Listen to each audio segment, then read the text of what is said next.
Olá, tudo bem?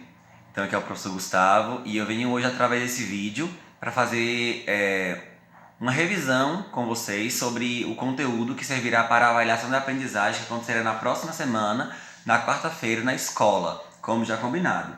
E hoje nós vamos trabalhar, assim como em aulas anteriores, a concordância nominal. O que é a concordância nominal? A concordância nominal, como o próprio nome fala, vai concordar nomes, vai ver a relação estabelecida entre a ligação dos nomes dentro de um contexto e segue a mesma, quase que a mesma regra da concordância verbal. Então, as palavras se concordam em gênero e número, principalmente, ou então somente em número. Então, a concordância verbal, gente, nós vamos estudar ela e entender que o nome, que é o substantivo, ou o pronome substantivo é aquele tipo de pronome que eu substituo um nome. Por exemplo, Maria é uma menina bonita, ela também é estudiosa. Então, quando eu falo ela, esse pronome ele acaba substituindo o nome Maria, que é um substantivo. Então, por isso que a gente chama de pronome substantivo.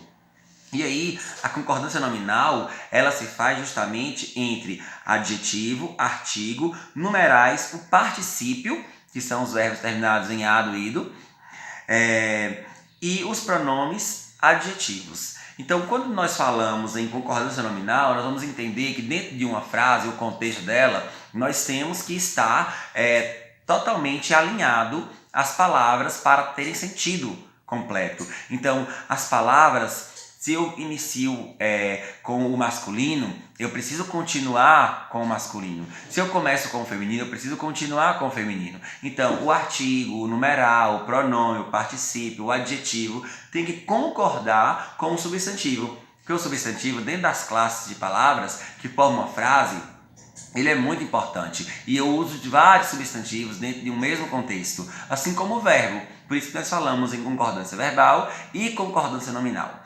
Já trabalhamos a concordância verbal há um tempo atrás, entendendo que o verbo ele tem que concordar com o sujeito em gênero e número, e aqui agora nós falamos que as classes de palavras que vão estar próximas ao substantivo têm que concordar também em gênero e número para deixar a frase coerente, coesa e principalmente gramatical, né? Uma frase correta dentro das normas da língua portuguesa padrão.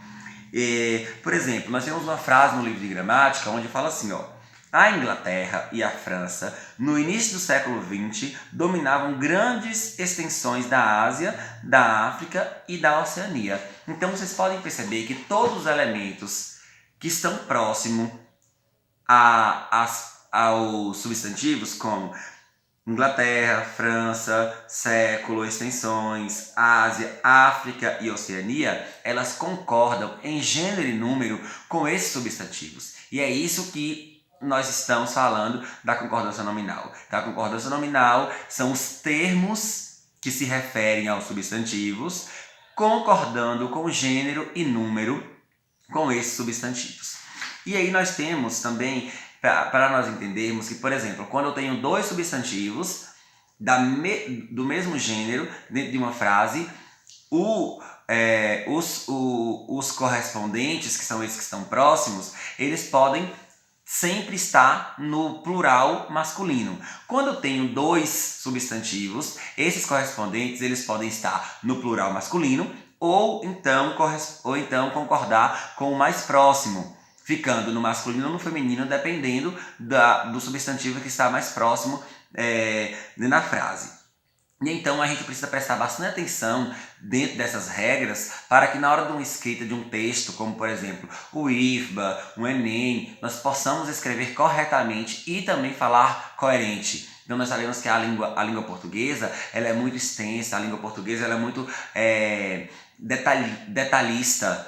E até às vezes nos causam diversas dúvidas. Por isso que o estudo ele é muito importante. Então a concordância nominal nada mais é do que concordar os nomes com os seus correspondentes. Então, adjetivo, artigo, numeral, pronome, o particípio, eles precisam estar diretamente ligados ao substantivo em gênero e número, ou em número, para ter uma frase correta e coesa. E aí nós temos algumas regras também, algumas regras especiais da concordância nominal. Então, que você já já fizeram um resumo, assistiram ao vídeo e eu quero que vocês novamente façam isso. Leiam o conteúdo, vou colocar no nosso roteiro de aula de hoje, eu vou colocar as páginas que tem sobre a concordância nominal, vou colocar também os vídeos novamente para vocês assistirem, para que na semana que vem possamos fazer uma bela avaliação e ter bons resultados, que é esse nosso principal foco. Então,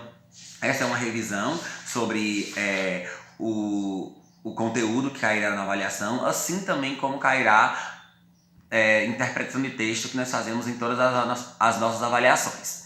Então é isso, espero que tenham compreendido. Qualquer dúvida estarei à disposição para saná-las e fique com Deus e até a próxima.